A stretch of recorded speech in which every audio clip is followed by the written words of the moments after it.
Media మిత్రులకు నమస్కారం.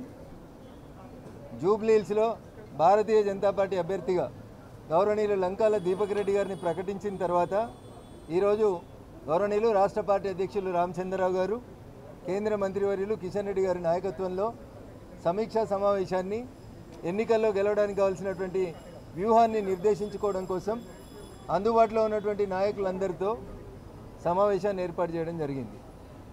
Jubilee hills ఉప ఎన్నిక భాగ్యనగరం భవిష్యత్తుని దృష్టిలో పెట్టుకొని భాగ్యనగరం బాగుండాలంటే, భాగ్యనగరంలో ప్రజల భవిష్యత్తు బాగుండాలంటే ఎంఐఎం గూండాల యొక్క అనుమతితో మనం బతకాల్సినటువంటి పరిస్థితులు భవిష్యత్తులో రావద్దంటే భాగ్యనగరంలో ఉన్నటువంటి ప్రజలు, ముఖ్యంగా జూబ్లీ హిల్స్ ఓటర్ మహాశయులందరూ కూడా ఆలోచించాలని సవినయంగా అప్పీల్ చేస్తూ ఉన్నాం.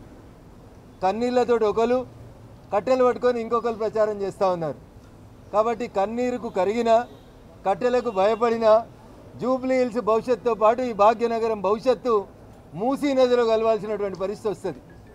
కాబట్టి ఆ కన్నీరు ఎప్పుడు వస్తూనే ఉంటుంది. కన్నీరు కారణం వేరున్నది, కట్టెలు పట్టుకొని తిరిగేటోళ్ళ కారణాలు కూడా మీకు తెలుసు. కాబట్టి మేము ఎవరి గురించి వ్యక్తిగతంగా మాట్లాడదలుచుకోలేదు. కానీ కన్నీళ్లకు కరిగిపోతే 3 సంవత్సరాల జూబ్లీ హిల్స్ భవిష్యత్తు గత 11 సంవత్సరాలు ఎట్లుందో ఇప్పుడు కూడా అట్లే ఉండిపోతుంది. కట్టెలకు భయపడితే కప్పాలు కట్టాల్సినటువంటి పరిస్థితి వస్తుందని ఛాయ్ బండోలు కూడా చెప్పాల్సినటువంటి దుస్థితి ఉంది ఈ భాగ్యనగరంలో. అందుకని 1200 కోట్లు పెట్టినటువంటి కమాండ్ కంట్రోల్కి ఈ కట్టెలు పట్టుకొని దాదాగిరి చేసేటోళ్ళు కనబడతలేరు. భాగ్యనగరం భవిష్యత్తు ఆగం కావద్దంటే భారతీయ జనతా పార్టీ జూబ్లీ హిల్స్లో ఎట్లా గెలవాలి, ఎందుకు గెలవాలి అనేటువంటి విషయంలో సుదీర్ఘంగా చర్చించుకోవడం జరిగింది. మా అభ్యర్థి నామినేషన్ల చివరి రోజు అయినటువంటి 21వ తారీఖు రోజు తాను నామినేషన్ వేయబోతా ఉన్నారు. ఆ నామినేషన్ వేసేటువంటి కార్యక్రమం నుంచి ఓటరు మహాశయుల ఆలోచన విధానంలో ఎట్లా మార్పు తీసుకోవాలి, ఎట్లా మార్పు తీసుకురావాలనే విషయం లోపల సోషల్ మీడియాలో, కొన్ని యూట్యూబ్ ఛానళ్లలో భారతీయ జనతా పార్టీ గురించి, భారతీయ జనతా పార్టీ నాయకత్వం గురించి జరుగుతున్నటువంటి తప్పుడు ప్రచారాన్ని ఎప్పటికప్పుడు ఎట్లా ఖండించాలనేటువంటి విషయంతో పాటు పత్రికా యాజమాన్యాలకి, ఎలక్ట్రానిక్ ప్రింట్ మీడియా పెద్దలందరికీ కూడా మేము సగౌరవంగా చేసేటువంటి అప్పీల్ ఒకటే.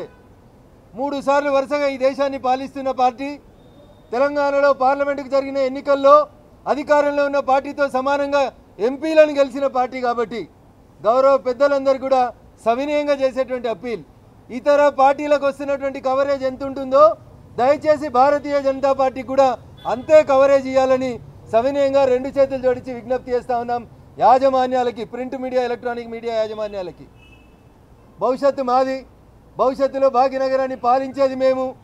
ఈ దేశం మా చేతిలోనే సుభిక్షంగా ఉందని దేశమంతా నమ్ముతుంది. కాబట్టి తెలంగాణలో ఉన్నటువంటి మా పత్రికా యాజమాన్యాలు, ఎలక్ట్రానిక్ మీడియా యాజమాన్యాలు కూడా మా మాటను విశ్వసించాలి, మా నాయకత్వానికి అండగా ఉండాలని చెప్పి కూడా ఈ సందర్భంగా అప్పీల్ చేస్తూ ఉన్నాం. సోషల్ మీడియాలో తప్పుడు వార్తలు, తప్పుడు సర్వేలు వస్తున్నాయి. వీళ్ళకి ఇంత ఓటింగ్ వచ్చింది, వాళ్ళకి అంత ఓటింగ్ వచ్చిందని. అరే క్యాండిడేట్ డిక్లేర్ అయ్యి 24 గంటలు కాలే. వారి మీరు సర్వే ఎప్పుడు రాత్రి, మీరు సర్వే ఎప్పుడు ఎత్తిరి, ఎవరిని అడిగితిరి, ఏసీ రూమ్లో కూర్చొని సర్వే రిపోర్ట్లు రాస్తారో దయచేసి పార్టీల ఇమేజ్ని డ్యామేజ్ చేసేందుకు ఇట్లాంటి తప్పుడు వార్తలు ఎవరు కూడా ప్రసారం చేయొద్దని మీడియా మిత్రులకి, ఆ యూట్యూబ్ ఛానల్ మిత్రులకు కూడా సవినయంగా అప్పీల్ చేస్తూ ఉన్నాం. 4వ స్తంభం మీరు, ప్రజాస్వామ్యాన్ని కాపాడాల్సిన వాళ్ళు మీరు కూడా ఇట్లా చేస్తే బాగుండదేమో అనేది ఒకసారి ఆలోచించమని అప్పీల్ చేస్తూ ఉన్నాం. పార్టీల దగ్గర జీతం తీసుకొని పనిచేసేటోళ్ళు ఏది రాసినా నడుస్తుందని రాసుకునేటోళ్ళకు కూడా ఈ అప్పీల్ లాగానే స్వీకరించుండ్రి. వ్యక్తిగతంగా మేము ఎవరిని ఇన్సల్ట్ చేయదలుచుకోలేదు. కాబట్టి దయచేసి ప్రతి అంశాన్ని భారతీయ జనతా పార్టీ నాయకత్వం గమనిస్తూ ఉంది. మీరు రాసే తప్పుడు వార్తలు, మీరు వేసే తప్పుడు సర్వేలు, మీరు మా పార్టీని డ్యామేజ్ చేయాలని చూసేటువంటి ప్రతి అక్షరం బరాబర్ గుర్తుంటుంది. ఇవాళ మేము అధికారంలో లేకపోవచ్చు, మీ మీద చర్యలు తీసుకునే శక్తి భగవంతుడు మాకు ఇవ్వలేకపోవచ్చు, కానీ భూమి గుండ్రంగా ఉంటుంది. It will take a turn అనేది మాత్రం గుర్తుంచుకోండి. ప్రతిదీ రాసి పెట్టుకుంటాం, ప్రతిదీ లెక్క పెట్టుకుంటాం. కాబట్టి యాజమాన్యాలకి నేను తప్పులు అంటగట్టదలుచుకోలేదు.